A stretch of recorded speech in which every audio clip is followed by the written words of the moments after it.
Sophie Ludman n'est pas du genre à masquer la réalité de la boulimie. Quand elle évoque cette maladie dans son ouvrage au titre accrocheur, Addict à la bouffe, édition Le Duc, CIST avec des mots simples et percutants.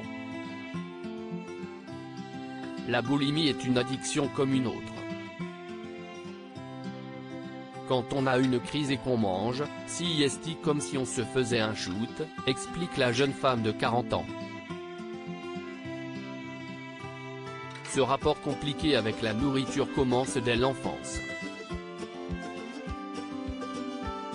La petite fille n'aime pas passer à table et se contenterait bien uniquement de bonbons. Avec le recul, peut-être que j'avais simplement un petit appétit, explique-t-elle.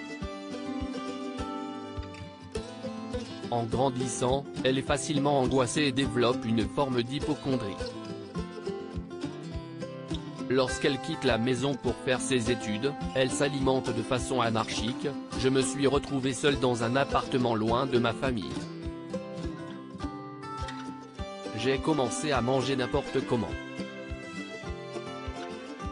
J'ai pris 8 kg très vite et je ne reconnaissais plus certaines parties de mon corps. Je me suis dit que je ne voulais pas devenir obèse, il fallait que je me fasse vomir. J'étais parfois stressé mais, quand je mangeais, cela passait. Alors, je continuais à manger, le cercle vicieux est enclenché. Elle a 19 ans lorsque son père meurt brutalement dans un accident de voiture. Je n'avais aucun moyen de gérer la tristesse et le manque. Manger m'a permis de me déconnecter de moi-même, de mon corps et de mes émotions pour ne pas souffrir. La boulimie lui permet d'anesthésier toutes ses émotions.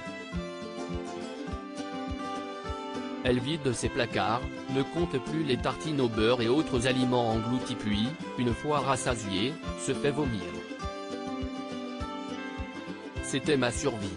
Quand une émotion montait, il fallait que je mange, que je me remplisse, puis que je me vide.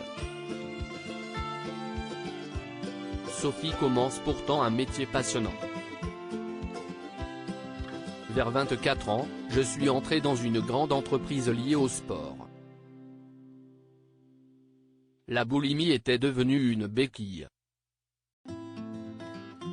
J'étais parfois stressé, mais quand je mangeais cela passait, donc je continuais à manger. Sauf que, vers 29 ans, j'ai commencé à aller vraiment mal physiquement. J'avais de gros problèmes dentaires à force de vomir, des maux de ventre et des lésions à l'œsophage. Elle se décide alors à travailler sur elle. Déçue par une thérapie réalisée avec un psychiatre, elle rencontre un chaman au Pérou et essaie le rebirth, puis la méditation. Je suis devenu la spécialiste des guérisseurs. J'allais chercher un peu partout ce qui pouvait me sauver. À chaque fois que je découvrais une forme de thérapie, je me reconnectais à moi et je me redécouvrais. J'allais mieux pendant 2 ou 3 semaines et après je replongeais. À partir du moment où j'ai été enceinte, le rapport à la nourriture est devenu très simple. 4 mois plus tard, elle présente sa démission. J'avais un métier génial, mais basé sur les apparences. Je voyageais aux 4 coins du monde et je n'avais pas de vie, pas de mec. Je voulais donner du sens à mon quotidien. Quand j'ai démissionné, j'ai fait 4 ou 5 crises, car c'était une nouvelle rupture. Ensuite, c'était terminé. CIST en 2018 que le tournant s'opère. Elle décide d'écrire une lettre de 7 pages à sa mère et à sa sœur dans laquelle elle leur avoue enfin qu'elle souffre de boulimie. Cela a été le premier geste libérateur qui m'a permis d'en parler autour de moi. Ma mère m'a appelé tout de suite. En revanche, ma sœur a attendu une semaine. Elle ne comprenait pas pourquoi je ne lui avais pas demandé de l'aide. Depuis, Sophie a enfin réussi à vaincre ses troubles alimentaires. D'ailleurs, elle organise des retraites pour les personnes souffrant de boulimie et d'hyperphagie. La boucle est bouclée, lance en souriant la jeune maman d'un petit garçon d'1 an et qui habite aux Pays-Bas avec son compagnon.